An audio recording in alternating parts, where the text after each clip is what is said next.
You join me with the scripture reading this morning, very short one. Ecclesiastes chapter 3, verse 1. For everything there is a season, and a time for every matter under heaven. Well, greetings, everyone. My church family. Good to see all of you this morning. I just want to take just a minute now. I just want to say, hey, I'm very saddened. I know you all are too, at the passing of Lita. It's just going to be a big hole here for a long time. Her determination to be a part of worship, that should inspire all of us, because it was very profound. We'll miss her greatly, but we can take comfort that she's with Jesus. And I mean, that's a certainty. And she's waiting for all of us to join her. And I just want to take just a minute. As you came in, you may have noticed on the bench that has the blessing bags, there are some plants and flowers. Those were Lita's. And please, if you want to take one of them, please take one. Take it home to remember her. But they were all hers. They were in her apartment, and they're all just out there. So on the way out, just grab something. Grab a flower, grab a plant. Well, it's T-minus 7 weeks and counting. I decided not to mention again that I'm retiring. So I've already made the official announcement a couple of weeks ago. And last week, I brought it up again. Well, too late now. I already said it. So for my foxhole, retirement's clearly more of a good thing than a bad thing. So don't know how you feel about it. Didn't ask. But it's locked and loaded. Hair trigger. So it's going to happen. Divine intervention is required now at this point to pull it back. So I'm not planning on pulling it back. By the way, does anybody know what T-minus means? You probably do, but some of you may not know. You always hear it associated with a rocket launch of some kind. Well, T-minus 8 minutes and counting and so forth. Well, T stands for time until launch. That's it. No big deal. Might sound redundant, a little bit fancy, but it clearly communicates a precise time and what's supposed to happen at that particular time. Time. It's about time to talk about time. We all have it. We all have time. Some have more than others. We don't always use it in the same way or with the same care and consideration. We spend time, we fool ourselves into thinking that we can make time. We take time, we try to save time. Time can slip away from us. We lose time. We use time. We measure success with time and failure. Sometimes we start on time or try to. No, I'm not going to go with it. We reminisce about time. We regret time. We do time. We sometimes give some of our time to someone else. Do you have time for me? Though it's loaded with deadlines, we don't have any trouble figuring out how to waste time. We even kill time now and then, but we never have enough of it. And the more time that goes by, the less time we have at our disposal. We often take time for granted, thinking we have more than we actually do. Most of us place a very high value on efficiency. Well, efficiency it's a time-related concept. In fact, we usually define efficiency as the ability to do the most work in the least amount of time. But how well do we use our time, really? And is this the only way to think of time or efficiency? I'm reminded of a meme that circulates on Facebook from time to time. Did you catch that? Time to time, talking about time today. The meme says the biggest mistake we make in life is thinking we have time. That very poignant and sober reminder. It's often attributed to Kobe Bryant. Every time I've seen it is with Kobe. I'm not certain that he, in fact, is the originator. I know he said it, or at least they claim he said it. I suspect he might have borrowed it from somebody. Regardless of who said it first, though, knowing he said it, knowing that he said this, adds a layer of very unhappy irony. Kobe Bryant was one of the greats in professional sports. Successful, an influencer, family man with an adventurous spirit, and his life was cut short in a helicopter crash in 2020. Now, along with Kobe, 8 other people, they all died together. And this included his daughter, 13-year-old daughter, Gianna, all died in that crash. Well, Kobe and Gianna and all the others had different amounts of time to work with in their lives. But all of theirs ended at exactly the same time. Every hope and dream and expectation and plan for tomorrow, it all went down in a fiery fate. So neither wealth, nor fame, nor ability, nor any other factor in any of their lives had the ability to shield them from the unexpected and unavoidable. There's literally nothing about us or anything we assume to be under our control that can buy even one more second. When it's time, it's time. It's like a popular song from 1978. It says, all your money you want another minute by. And as time goes by, we become acutely aware of how little influence over time we actually have. Our illusion of disposable time leads us to think we have some level of control over it. When we plan for the future, we arrogantly stake our claim on time yet to be, as if it's waiting for us to decide what's going to happen and when it gets here. On the other hand, failure to plan almost guarantees some level of victimhood because we didn't anticipate the pitfalls and we end up walking into a surprise. And there are a few things worse, at least for me anyway, than being blindsided by something you didn't anticipate, but you could have with little time, little planning, little forethought. Well, according to the Buddha, there are only 2 mistakes you can make along the road to truth, he says. Not going all the way and not starting.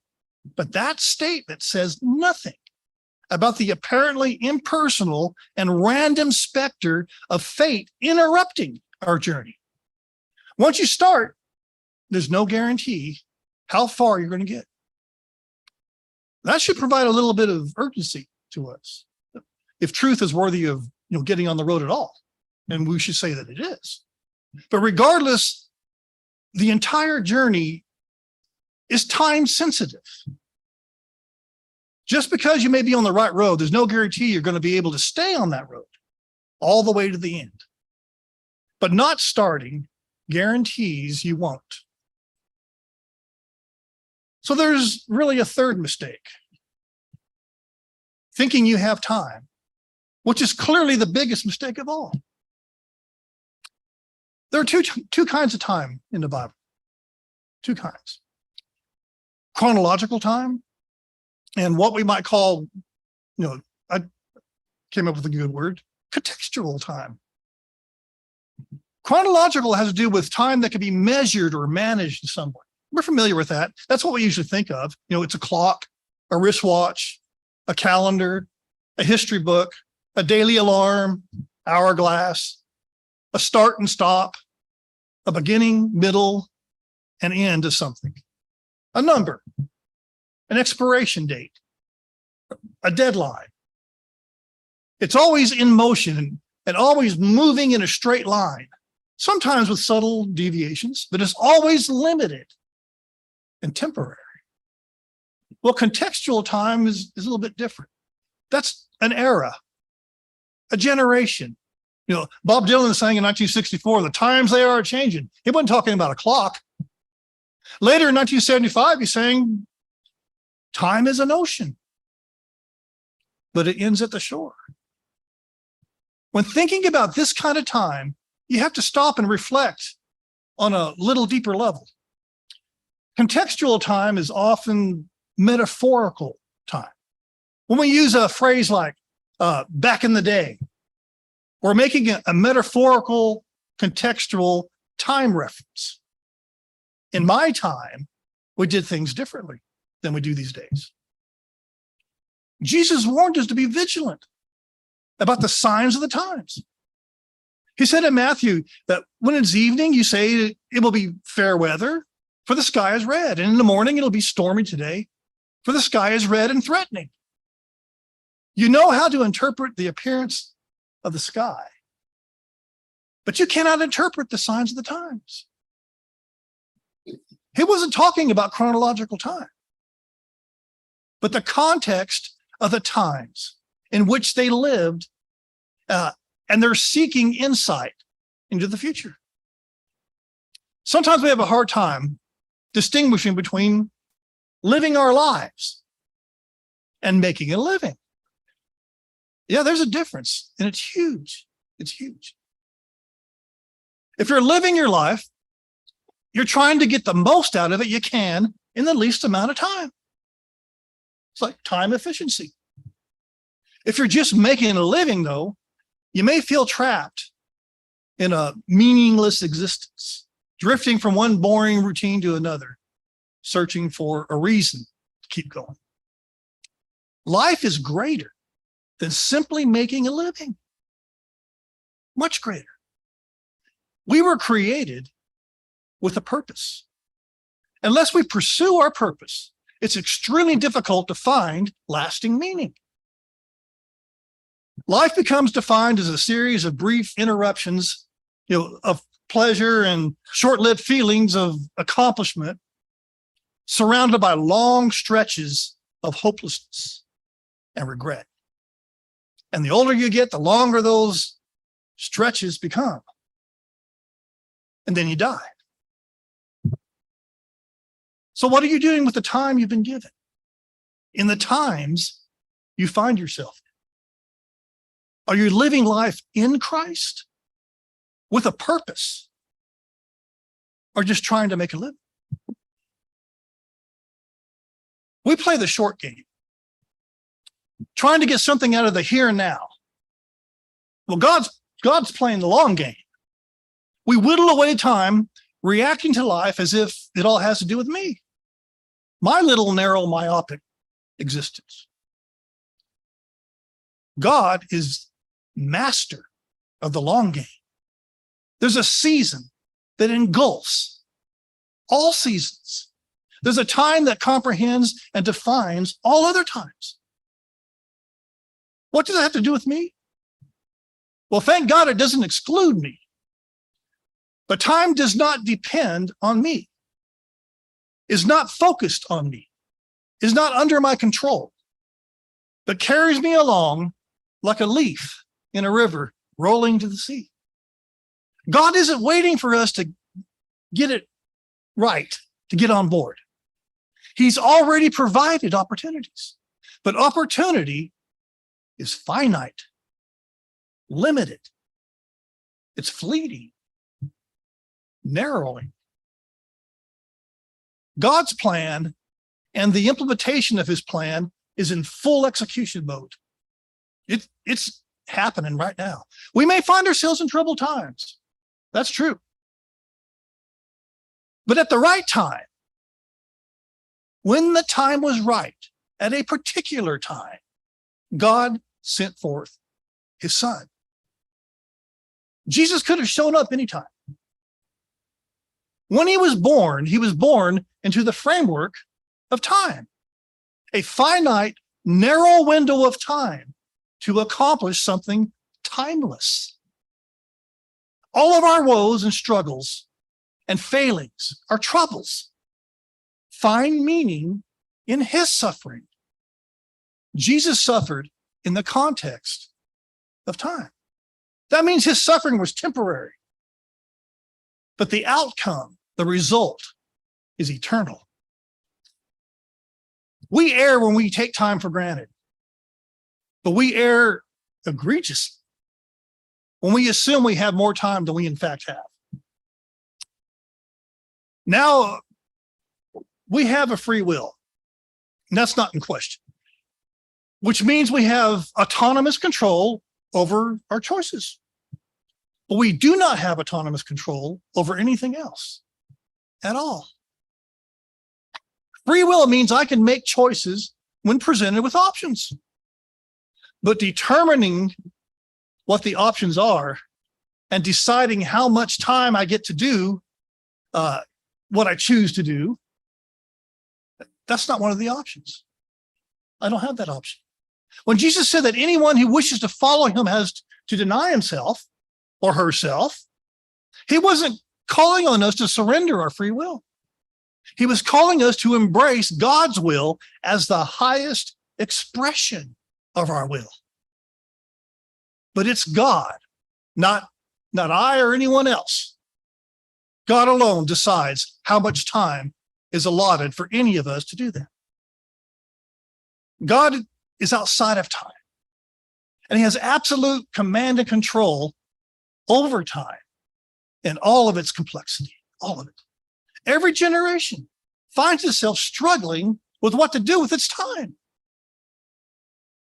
There are challenges facing us in our time that are frightening, horrifying, in some ways unique. When times are rough, and they're going to get a lot rougher than they are right now, believe me, we always look back to a simpler time, a friendlier time. You hear it all the time. We want to get back to when people got along with each other, when there wasn't so much polarization and hatred, the glorious good old days. Well, I got news for you. Yeah, it's true. Some times are worse than others. But the good old days were never really all that good. There never was a utopia we can get back to. Peace is a temporary condition. It's subject to a finite amount of time allotted for it to exist. Conflict is always lurking in the shadows. It's tempting for us to sink into despair and want to run and hide. Where will you go? To another time? Only time will tell what will be and when. In The Lord of the Rings, Gandalf and Frodo were speaking just before Frodo and Sam, they broke off from the fellowship and of the ring, and they struck out on their own.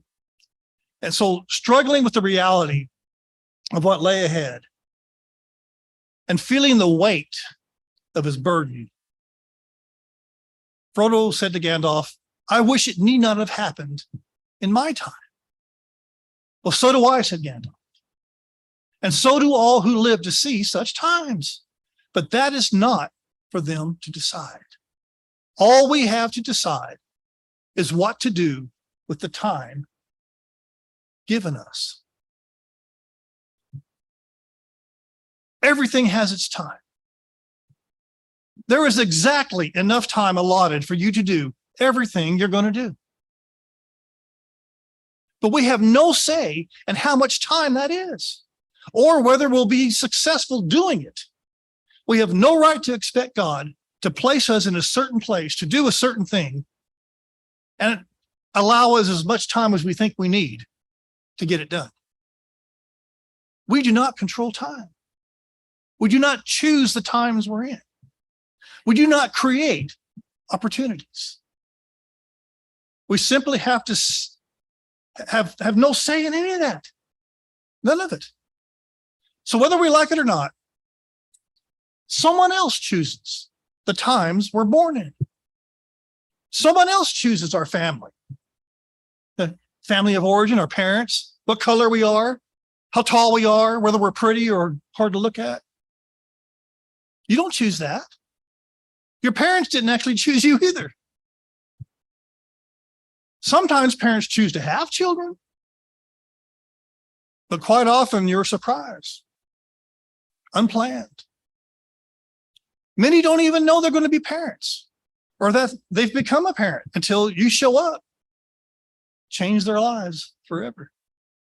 But you were born in the context of time. And time is finite, limited. There's a time for everything. There's a season for everything that takes place under the sun. The preacher, Kohelet, he's called in the Hebrew, says that we are all born and die in the context of time. We plant and harvest in time. We kill and heal in time. Whatever we do it in the context of time. Not in our time, but at the time determined by God. And without time, we can do nothing. We need time. We are slaves to time. We can abuse it, we can waste it, but we cannot escape it. For us, time has to run out on its own. Ecclesiastes is an interesting book. It has proverbial sayings, but it's not a book of Proverbs. It has very deep thoughts about God and creation and eternity, but it's not a book of theology. It's far more gloomy than it is uplifting. It has a favorite word that echoes throughout. No, not time. Hebel. Hebel is a difficult word to translate. In Ecclesiastes, it's usually translated as vanity in some versions, meaninglessness in others. It's a word that means futility. Hebel is the name of Adam and Eve's son, their second son, Abel. Same word. All his accomplishments, every hope and dream, his approval from God, empty, fleeting, all for nothing when his brother Cain rendered him just a breath, a name in history, a vain existence that came to a sudden end. He ran out of time. Hebel occurs 38 times in Ecclesiastes, more than half of the occurrences in the Old Testament. So Ecclesiastes makes quite a point out of the idea that pretty much anything and everything you do and try to do in time under the sun is an exercise in futility, uselessness, meaninglessness. Sooner or later, regardless of anything you do or try to do, regardless of how wealthy and important you might be, or poor and anonymous, we all run out of time. We all do. Death comes to us all. We shed the cloak of time and don the robes of eternity. So what good is anything you do under the sun? That's the question asked throughout. The answer to that is really two-sided. On the one hand, the answer is nothing. It does no good, not at all. On the other hand, the answer is everything. You can choose a life without God, but if you do, you are choosing utter futility and meaninglessness, and you still die. God put us on this earth in the context of time to fulfill our purpose. Kohelet says that our purpose is to fear God and keep his commandments, for that's the whole duty of man. But even that's a little vague. We're here to glorify God, not ourselves. That's a given. There should be no debate about that. But Jesus is a little more specific. He said clearly that the greatest commandments are that we're supposed to keep what sums up all the law and prophets. Love. To love the Lord your God with all your heart, soul, strength, and mind. That's the greatest. And the second is like it. Love your neighbor as yourself. Paul echoed those very words in a couple of places, but it gets even more specific in others. He says we are to be imitators of God and love one another. That's in Ephesians 5:1 and 2. And he pinpoints our purpose in Ephesians 4, that we are to grow and mature to the measure of the stature of the fullness of Christ. Okay, that's not an end state. It's not a destination or an accomplishment or an achievement. It's a journey. It's a process. It's a journey in time. God has not put time in our hearts. He's put our hearts into the context of time to learn and practice to imitate the eternal God himself, to embrace the process of maturing to the fullness of Christ. What he's placed in our hearts is not time, but eternity. Time is futile. Time is meaningless. If it's for its own sake and limited to itself, it's absolutely futile. Time is here to serve eternity. We are here in the context of time to image the one who created us in his own image.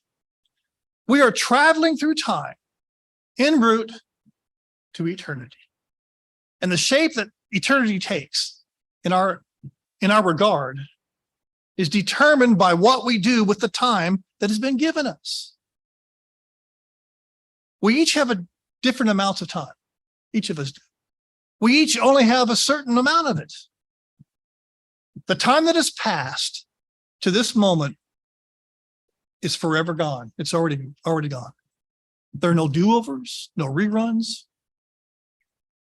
In Viktor Frankl's book, Man's Search for Meaning, we learn that the secret to surviving and thriving in life is to find meaning.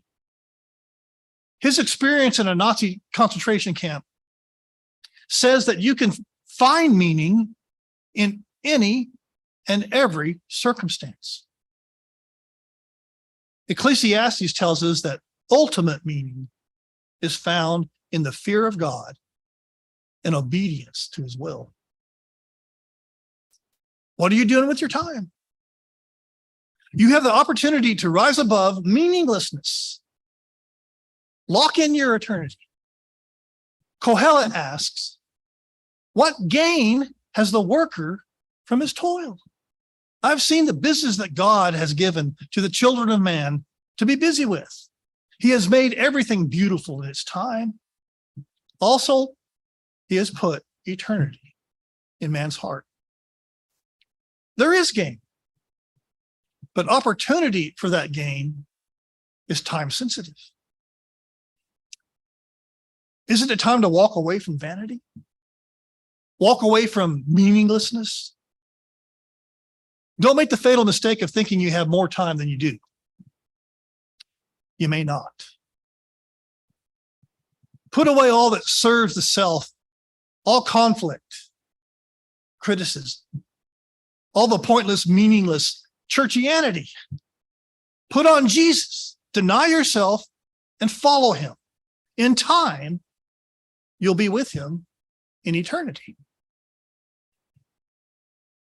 What's holding you back?